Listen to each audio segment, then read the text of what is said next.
कि Lalu Prasad shunting post में चल गई बड़े कि मैं भाजपा के कुछ ना रहे, सीधे हमार रहे कि हमरा के जिसे एनडीए से बाहर निकल तो भाई ये निकाले वाला बोग रहे हम से बदला लेना साफ नजर आ रहा बा कि ई लोग अपन अपन कहानी अपन अपन खेल रच रहा बा लोग पासवान एनडीए के हिस्सा हो गए।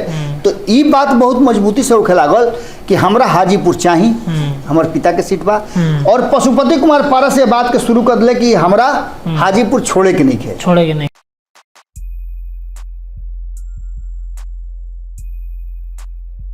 नमस्कार प्रणाम सबके के बहुत बहुत स्वागत बा।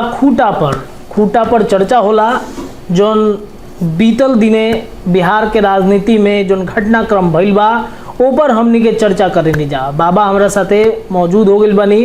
खूटा पर देखी बिहार के राजनीति में जोन चर्चा चल रहल बा जदयू के लेके नीतीश कुमार के जोन पार्टी बा ओकरा अंदर अंदरूनी कलह मचल बा। ललन सिंह के लेकर के होके चाहे अशोक चौधरी के लेकर के होके अंदरूनी कलह में महागठबंधन कहीं ना कहीं डाउन हो रहा बा। लालू यादव भी टेंशन में बाड़े कि भाई हम जोन चीज़ के लेके आगे बढ़े के चाहत नहीं, नीतीश कुमार अपने पार्टी में विद्रोह करैले बड़े काहे निखन मामला सुलझावत का होई महागठबंधन के। तेने चिराग पासवान भी मौका के फायदा उठावत रहे। चिराग पासवान कह दिले हाँ कि जदयू में बड़ा टूट होके आला बा और कई जोन विधायक और सांसद लोग बा उ हमरा संपर्क में बा। तो क्या बिहार में चिराग पासवान कुछ बड़ा काम करे वाला बारे? तमाम विषय पर चर्चा कैली। सबसे पहले जो हम विषय पर चर्चा करें कि चिराग चाचा के कैले चित कैसे चित कर दिले हाँ, तो ये विषय पर बाबा बताएं। बाबा के पास चलते नहीं तो चिराग चाचा के बाबा कैसे चित कर दिले हैं, कैसे मामला चल रहा बा? पहले तो गोड़ लागत हेरा से अभिनंदन बरुआ लोग के। और जब चिराग के नाम ले लो तो चिराग के नाम लेवे के पहले तारा 2020 के जब चुनाव भइल जी ओकरा बाद के स्थिति से आकलन करे के पड़ी। पहला ही भइल कि हर पार्टी जब चुनाव में जीत हार आइल गइल मेहनत खर्चा बर्चा सारा के जोड़ घटाव लेकर जब बैठेला अपना कमेटी के साथ अपना पदाधिकारी लोग के साथ तो में बहुत तरह के बात होला।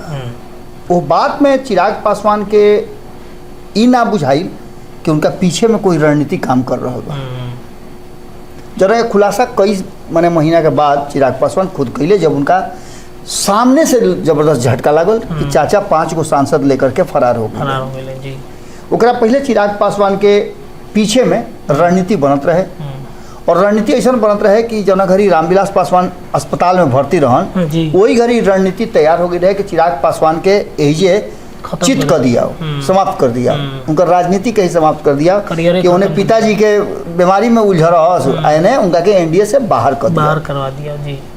लेकिन अचानक से चिराग पासवान और उनकर जो मुख्य टीम के 2-3 गो जो सदस्य रहन वो कहले कि झटका जितना बड़ा होके के रहा ओकरा के कैसे निपटल जाई ओकर तैयारी शुरू हो गई। और तैयारी शुरू हो गई कि हम अकेले लड़ब चुनाव और अकेले चुनाव लड़ब तो नीतीश कुमार के जिनका चलते सब कुछ भइल बा वो घड़ी चिराग पासवान यदि समझ गए रहते कि चाचा खेमा बदल ले बारे तो खेल हो गई रही, लेकिन वो ना समझ पौले और एक नतीजा ये भइल कि एक तो चुनाव उस चुनाव में प्रदर्शन बेहतर क के भी सीट ना लेके अइले एगो जन जीतबो कइले दोनों के कहानी मालूम है। वो सारा चीज घुमा फिरा करके ओकरा बाद चिराग पासवान के ऊपर सारा माथा पर माटी तोप देना कि इनके चलते ही समस्या भइल बा। इहे गड़बड़ सड़बड़ कह के पार्टी के अति बंडोल कर दिले। एनडीए से निकले के इनके फैसला रहे, इतना सीट पर चुनाव लड़ावे के इनके फैसला रहे। ये सब कह के कहीं ना कहीं चिराग पासवान के चारों तरफ से घेरे के तैयारी हो गई। लेकिन चिराग पासवान घेर लेना वो अपना स्ट्रेटजी पर खड़ा रहन कि बिहार फर्स्ट बिहारी फर्स्ट हमरा करे के बा और अगर हमरा के एनडीए से बाहर कर गई बा तो हम प्रूफ करके अपना के दिखाई। चूँकि हम ऐसा राजनीतिज्ञ के बेटा हैं जो 6-7 गो प्रधानमंत्री के साथ अब काम कर चुकल बा, मौसम वैज्ञानिक के बेटा हैं, वो साबित इस सब बात के लेकर के जब स्थिति अभी संभरे के कोशिश करते रहन तब तक ले कहल तो जा रहा बा केहू ये बात को स्वीकार ना करी। लेकिन ये पूरा स्ट्रेटजी बनावल ललन सिंह और नीतीश कुमार के रहे बदला लेवे खातिर। कहले भी रहन नीतीश कुमार कई हाली बाद में भी कहले बड़े कि बुझेबे ना करी कि 2020 में के दोस्त बा के दुश्मन गुरु। उनका इशारा कहीं ना कहीं भारतीय जनता पार्टी की तरफ रहे। जबकि Chirag Paswan of the record जे कहस लेकिन ऑन द रिकॉर्ड कहले कि मैं भाजपा के कुछ ना रहे, सीधे हमार रहे कि हमरा के जिसे एनडीए से बाहर निकल तो भाई ये निकाले वाला बोग रहे हम ओकरा से बदला ले। जी। अब ये बदला लेवे में नीतीश कुमार भारी पड़ गए चिराग पासवान पर और उनका 5 गो सांसद के तोड़ करके और पशुपति कुमार पारस की तरफ भेज दिले। यहाँ तक ले कि तरह याद हुई कि वो अपने मंत्रिमंडल में, मोदी मंत्रिमंडल में ना शामिल भइले, लेकिन पशुपति कुमार पारस के शामिल करा दिले। और एकरा बाद एक नया कहानी के शुरुआत भइल। अब एजा से चिराग पासवान अपन व्यक्तिगत राजनीति के शुरुआत कैले और पार्टी के जितना उनका लगे टुकड़ी मिल रहे, जैसे बंटवारा ना होला तो के दबंग रहेला तो ढेर अपना हिस्सा में लेला, सामान ले जा। हाँ, तारा के थोड़ा ही दे देला, छोटे को टुकड़ा दे देला कि लो जिया खाए यही में। वही में जिए खाए के शुरू कैले और ऐसा कैले कि ओमे ऐसा फसल लागल कि भारतीय जनता पार्टी के बेचैनी होखे लागल कि भाई ई कबाड़ी बिनला से ना हुई, किशमिश बिनला से हुई। किशमिश बिनला से, और किशमिश के खेती क के किशमिश लगले बेचे। बिल्कुल।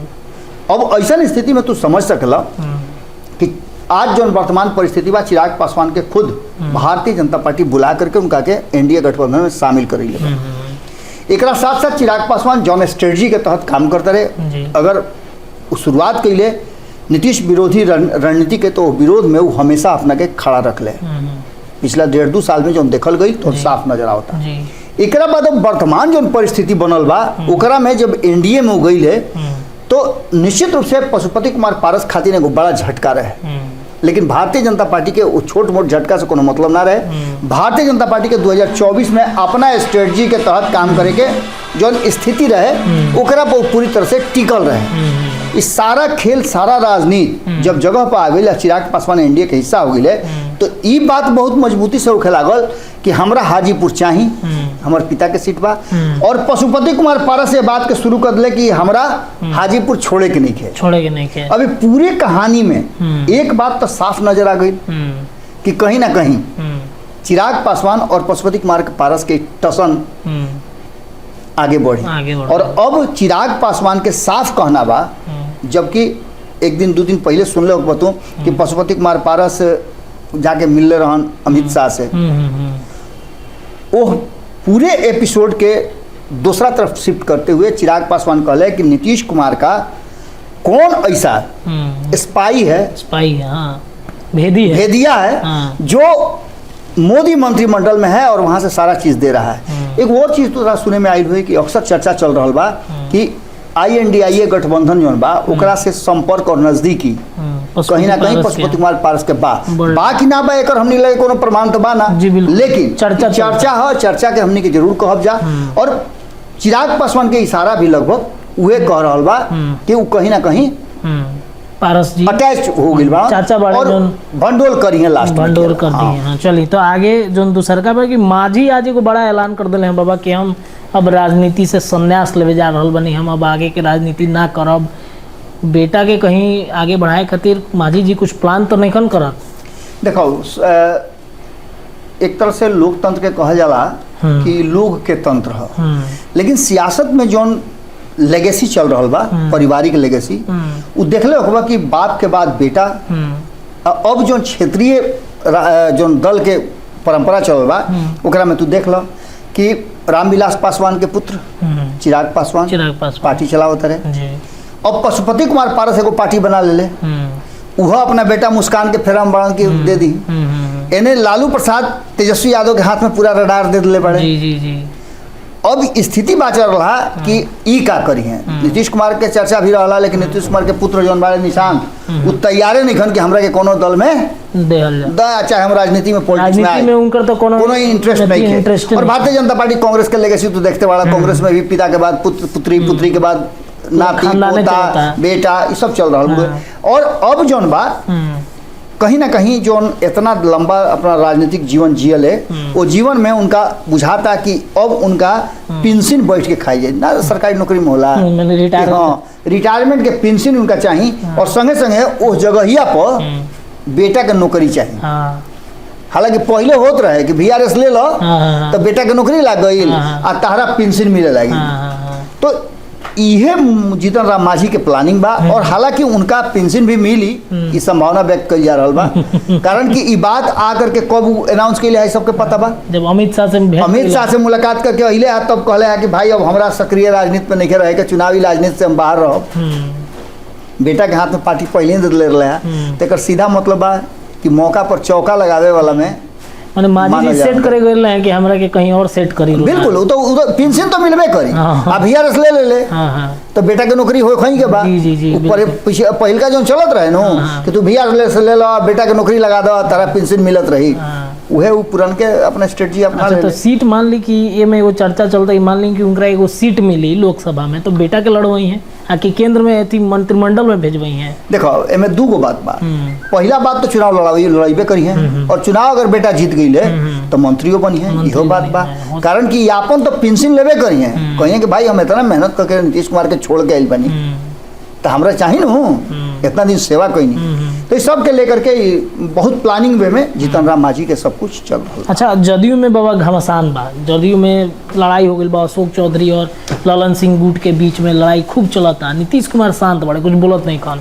देखो मैं जदयू के राजनीति और ये लोग के जो आपसी चल रहा बा, एकरा में अब ज्यादा छीता छीछा लेदर करे वाला कुछ बा ना, वो साफ नजर आ रहा बा कि ई लोग आपन आपन कहानी आपन आपन खेल रच रहा बा लोग, और एकरा में अब दूर आए नहीं खे। इन्हें तो सुन लो कि पंचनामा में बैठल रहा संपादक नमन मिश्रा जी, हम एक दिन पहले बैठे रही तो ये बात के चर्चा खूब भइल कि का हो रहा बा, धीरे धीरे वो बात अब प्रमाणित भी होके लागल बा कि हाँ साचोहू में ई खेला होके के तैयारी रहे, पार्टी में से विधायक तुरे के प्लान बना रहे ललन सिंह के, लेकिन समय पर नीतीश कुमार के जानकारी मिल गई और नीतीश कुमार पैंतरा बदल दिले।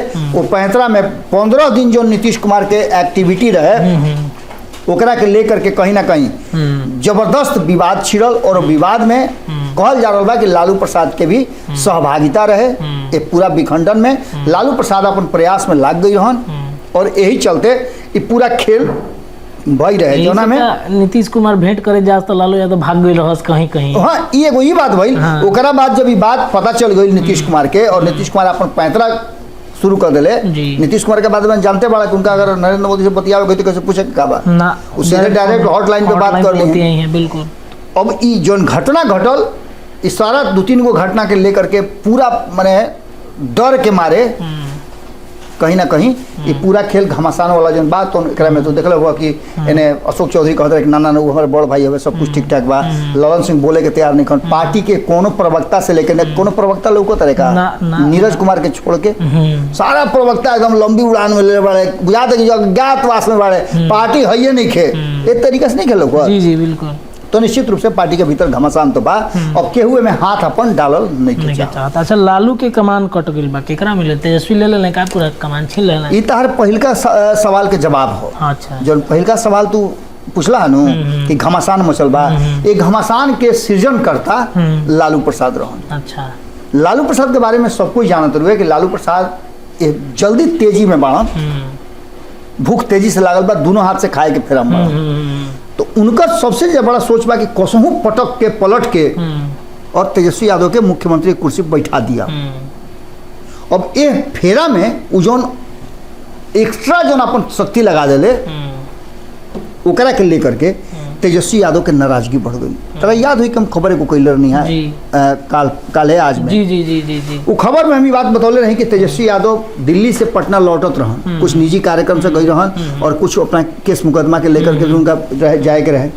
वो सारा बात के करते हुए उनका समय मिल गए रहे, आवे की तैयारी भी कर ले रहन। एयरपोर्ट पर मार भीड़ लग गई रहे पत्रकारन के, और अचानक से मालूम भइल कि नहीं खाना हो।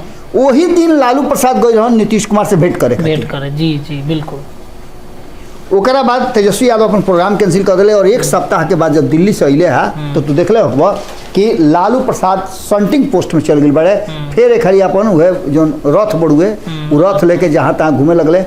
मालूम भइल कि काल्हो बख्तियारपुर गई रहन नीतीश कुमार। निकल रहे, हाँ आजू निकल रहे बख्तियारपुर। तो नीतीश कुमार के क्षेत्र में गई बाड़न, या नीतीश कुमार गई रहन क्षेत्रों में जाके कहते रहे कि भाई देखो हमारा से जो वही तो भाई अब बात खत्म कर। कारण बुढ़े कि देखो तेजस्वी यादव के लगे एक लक्ष्य बा 2024 और 25 के चुनाव, और 2024 और 25 के चुनाव में धन संग्रह करे की जरूरत हुई जी। और धन कहाँ से आई सबके पता बा। जी बिल्कुल। चलिए, तो मतलब खूंटा ठोक में जो चर्चा भइल 4-5 गो विषय पर बिहार के राजनीति गलियारा में, यही विषय पर भी चर्चा आज भी दिन भर चल सकेला। राजनीति गलियारा में जोन भी होई ओकर फिर से हमनी के खूंटा ठोक पर चर्चा करब जा।